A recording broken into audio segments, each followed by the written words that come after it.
지금 정치권이 여러 가지로 혼란스럽습니다만 당 내부 문제로 혼란스럽기는 아마 이 당이 최고일 것 같습니다. 바로 자유한국당. 자유한국당의 3선 중진 김영우 의원이 어제 불출마를 선언했죠. 그러면서 따끔한 한마디를 던졌습니다. 자유한국당은 그릇이 너무 작다. 세수를 담기 위해선 자리를 내려놓아야겠다. 어떤 의미인지 김영우 의원 직접 연결을 해보죠. 김영우 의원님 안녕하세요. 네, 안녕하세요. 깜짝 놀랐습니다. 예. 아니, 네. 저는 이제 누가 불출마를 할 것인가 예상을 해본 적은 있는데 네. 김영우 의원은 생각지도 못했거든요. 글쎄요, 제 입장에서는 근데 불출마가 너무나 좀 당연한 결정이다. 왜냐하면은 사실 제가 속했던 정당의 그 두 전직 대통령께서 다 법정에 서지 않았습니까? 예. 지금 재판을 받고 있어요. 예. 그러면은 그것은 나도 정치적, 도의적으로 책임이 있다 이런 생각이 들었고요. 정치적으로 컷오프 되는 게 맞다 생각을 합니다. 도의적으로도 그렇고요. 물론 제가 불출마한다고 우리 당이 얼마나 크게 변하겠습니까?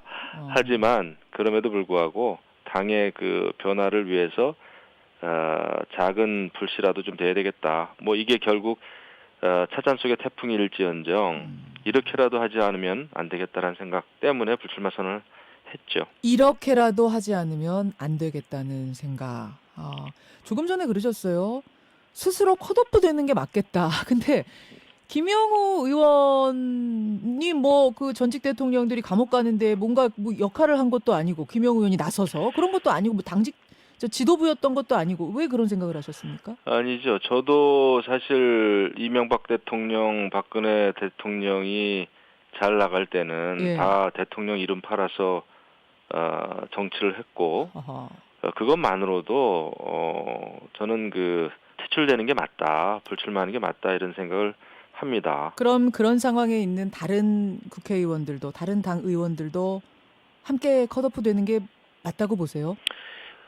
도의적으로는 그렇습니다만은 전부 다 그럴 수는 없겠죠. 그럼에도 불구하고 당에 누를 끼친 정치인들이 많이 있지 않습니까? 예를 들면 대통령을 특히 호가호위하면서 좀 특권을 누렸다고 여겨지는 정치인들이 또 있지 않습니까? 아하, 예. 제가 어떻게 한 분 한 분의 이름을 이야기하기는 어렵죠. 많습니까? 하지만 국민들은 알 거예요. 상식적으로. 그래. 그런 경우에는 다 같이 물러나는 것이 우리 당의 개혁을 위해서 또 더 나아가서는 야권 통합을 위해서는 바람직하다 생각합니다. 아니, 한국당에 지금 여러 가지를 지적하셨는데 제일 큰 문제는 뭐라고 보세요, 김 의원님?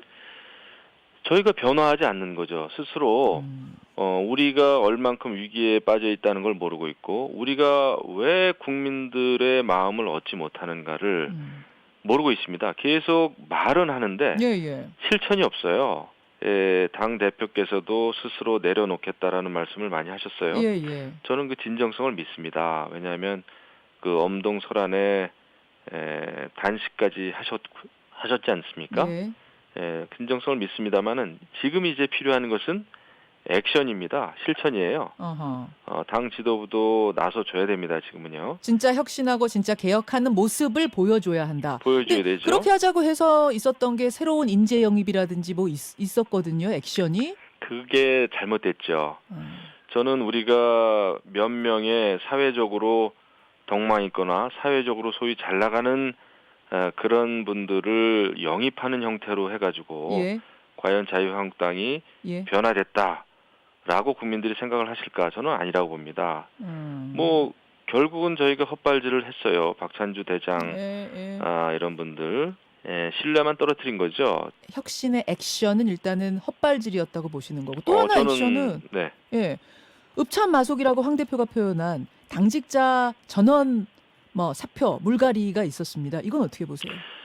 이것도 자칫 쇼로 비춰지기가 쉽죠. 결국은 이제 김세현 연구원장, 여의도 연구원장은 이제 결국 물러나게 됐고, 결과적으로 보면은 지금 황교안 대표께서 제왕적 당대표의 모습을 보이기 시작한 거 아닌가라는 강한 우려가 듭니다. 제왕적 당대표의 모습을 보이기 시작한 예, 거군요. 왜냐하면은 밉든 곱든 원내대표라고 하는 것은 예. 의원들이 의원총회에서 결정하는 게 맞습니다. 지금 나경원 원내대표 말씀하시는 예, 거군요. 그렇습니다. 예, 예. 그것은 의원들의 대표지, 예, 그냥 당직자가 아니잖아요. 예. 그건 말이 안 되죠. 말이 안 된다. 우리가 뽑았습니다. 원내대표는 좋든 싫든 예, 예. 우리가 뽑았기 때문에 예.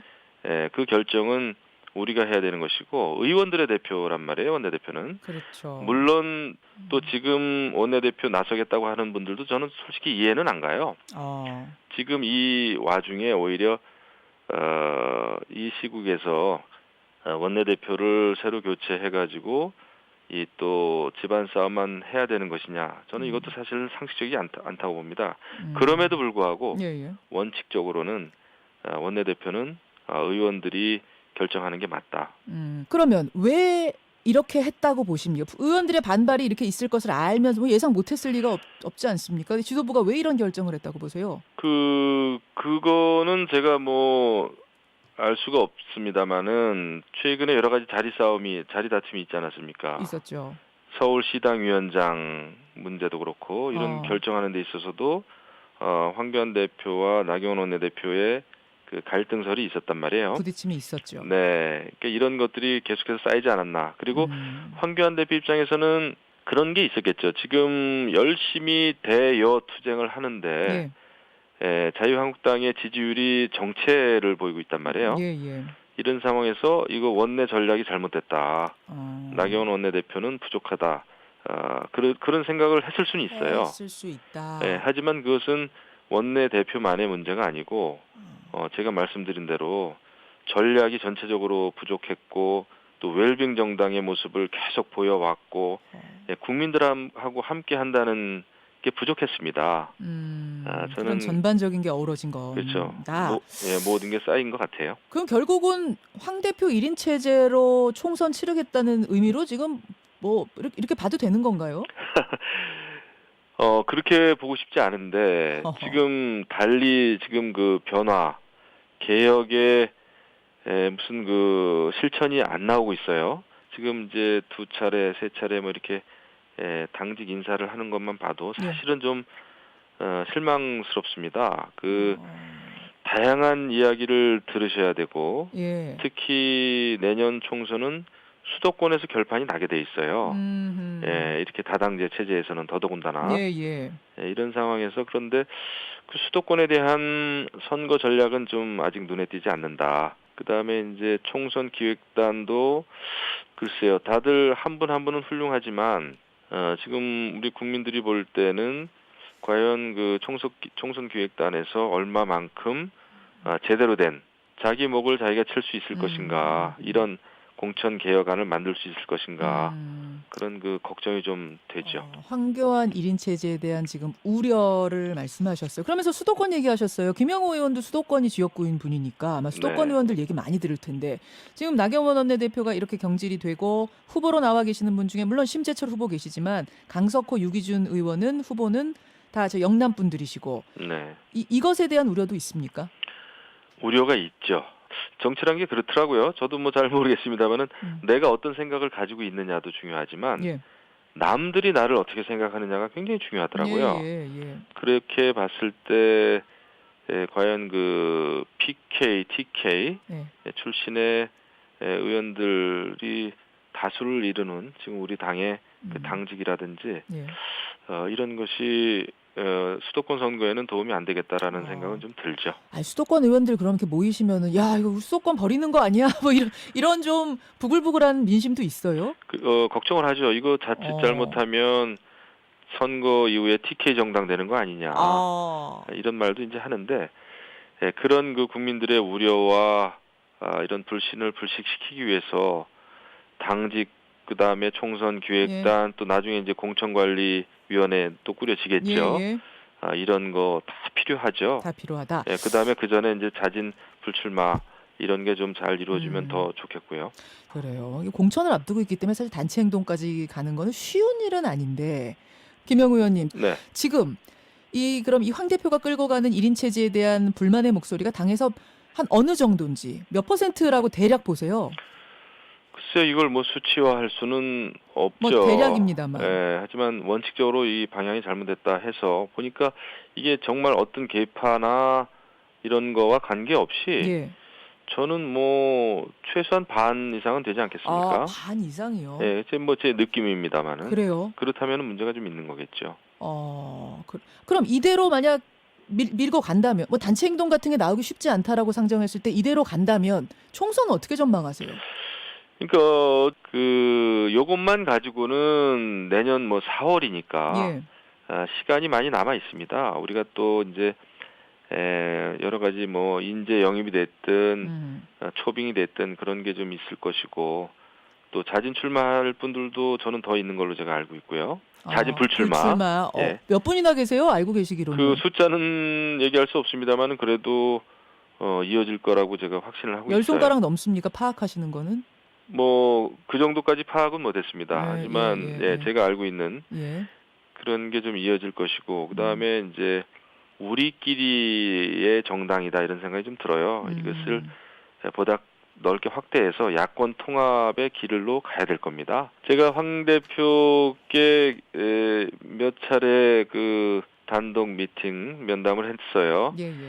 제가 늘 강조하는 게 그 통합이 우리의 시대 정신이다. 우리 야권에는 그런 가장 강력한 개혁은 통합이다. 이런 말씀을 여러 차례 드렸죠. 알겠습니다. 찻잔 속의 태풍이 될지도 모르겠다. 아까 그러셨는데 김세현 원장 보면은 찻잔 속의 태풍이 되기가 쉽더라고요. 그래서 찻잔 속의 태풍이 되기가 쉬워요. 저도 뭐 그렇습니다. 근데 그럼에도 불구하고 요 작은 소용돌이가 좀 모여서 뭔가 하나 우리 당이 크게 큰 그 좋은 의미의 거사를 좀 치를 수 있기를 바랍니다. 여기까지 오늘 말씀 듣겠습니다. 고맙습니다. 네, 감사합니다. 한국당 김영우 의원이었습니다. 김현정의 뉴스쇼는 청취자 여러분의 참여로 이루어집니다. 트위터, 페이스북, 레인보우 게시판, 그리고 단문 50원, 장문 100원의 유료 문자 샵 1212, 우물정 1212 통해 참여하실 수 있습니다. 김현정의 뉴스쇼, 여러분과 함께 만듭니다.